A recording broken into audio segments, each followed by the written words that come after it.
So you might be in a position where for some reason your PlayStation 5 controller is just not turning off. Now what does this mean? Well, essentially, maybe you continues to see these little blue lines on your specific controller right here, or maybe you're in the middle of a game and you're turning off your console, but your controller is not turning off. Now, sometimes there can be many times where you need to go ahead and turn off your controller separately from your console. By doing this, what you want to do is you can just hold down the PlayStation 5 button right here in the center, which is the PlayStation Home button right here. Hold it down until like the lights on the front here. This is usually my indicator.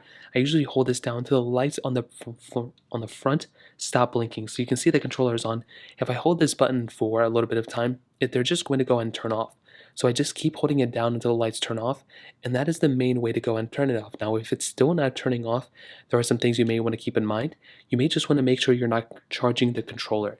If you are charging the controller at the same time you're turning it off, you may still see some lights here. If they're like blinking blue lights a little bit, or if they're like orange lights sometimes too, that may just indicate that your controller is charging.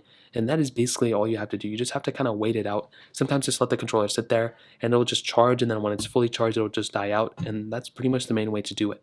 Now, like I said, sometimes when you turn off your controller, it'll automatically turn off the PS5 and vice versa. So you may just want to make sure that's not the issue. You may also need to go and update your PlayStation 5 controller if you have the ability of doing so. If you have a PS5 console, you can update the console, and that should go ahead and update the controller too if there is an update available. Sometimes there isn't, but that is the other thing I'd recommend doing too.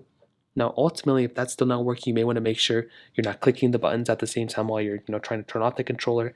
If you're charging the controller, like I mentioned, that can be an issue. Make sure you're not clicking the buttons either. And those are usually the main ways to fix it for the most part. If you have any other thoughts or questions, let me know in the comment section below.